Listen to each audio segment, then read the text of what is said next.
சஷ்டி விரதம் 6 நாட்களின் தெய்வீக அர்த்தம். முதல் நாள் தெய்வீக தொடக்கம். இது கந்த சஷ்டி விரதத்தின் ஆரம்ப நாள்.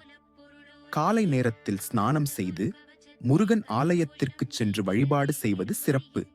ஓம் சரவணபவா என்ற மந்திரத்தை ஜபிக்கவும். சுத்தமான மனதுடன் நம்பிக்கையுடன் விரதத்தை தொடங்குங்கள். முதல் நாள் அர்த்தம்: மனமும் உடலும் சுத்தமடைந்து சிந்தனை தெய்வீகமாக மாறும் நாள். இரண்டாம் நாள் ஆசைகளை அடக்கும் நாள். இந்த நாளில் மனக்கட்டுப்பாடு மிக முக்கியம். சிலர் ஒரு நேரம் மட்டும் உணவு உண்ணுவார்கள், சிலர் தண்ணீர் மட்டுமே அருந்தி விரதம் இருப்பார்கள். முருகனிடம் என் ஆசைகள் நல்லதாக மாறட்டும் என்று வேண்டிக் கொள்ளுங்கள். அர்த்தம்: ஆசைகளை அடக்கி மனதை நிலைநிறுத்தும் நாள். மூன்றாம் நாள் சக்தி பெறும் நாள். இந்த நாளில் முருகனின் வேல் சக்தி நம்முள் ஊறும் என நம்பப்படுகிறது. வெற்றிவேல் முருகன் என்று ஜபித்து கந்த சஷ்டி கவசம் பாடுவது மிகவும் பயனளிக்கும். அர்த்தம்: தைரியம், நம்பிக்கை, மன உறுதி வளர்க்கும் நாள். நான்காம் நாள் சோதனையின் நாள். இந்த நாளில் உடல் சோர்வாகலாம், மனம் தளரலாம். ஆனால் இதுவே நம் நம்பிக்கையை சோதிக்கும் நாள். முருகனை நினைத்து மன உறுதியுடன் விரதத்தை தொடருங்கள்.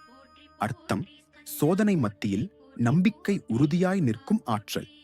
ஐந்தாம் நாள் சூரசம்ஹாரம், வெற்றியின் நாள்.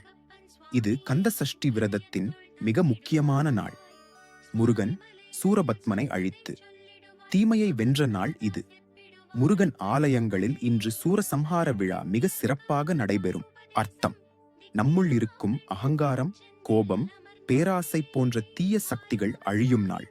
ஆறாம் நாள் திருக்கல்யாணம், பேரின்ப நாள். இன்று முருகனும் தேவயானையும் திருக்கல்யாணமான நாள். இது வெற்றிக்குப் பிறகான ஆனந்தத்தையும் அமைதியையும் குறிக்கிறது. பக்தர்கள் இன்று விரதத்தை முடித்து நெய் தீபம் ஏற்றி முருகனை வழிபடுவார்கள். அர்த்தம்: வாழ்வில் சமநிலை, ஆனந்தம், அமைதி பிறக்கும் நாள்.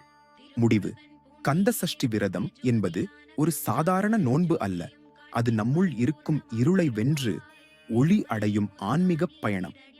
வெற்றிவேல் முருகனே, எங்கள் வாழ்க்கையிலும் ஒளி பரப்பி அருள்வாயாக. இந்த மாதிரியான தெய்வீக வீடியோக்களை விரும்புகிறீர்களா? அப்படியானால் லைக் செய்யவும், சப்ஸ்கிரைப் செய்யவும். முருகனின் ஆசீர்வாதம் என்றும் உங்களுடன்.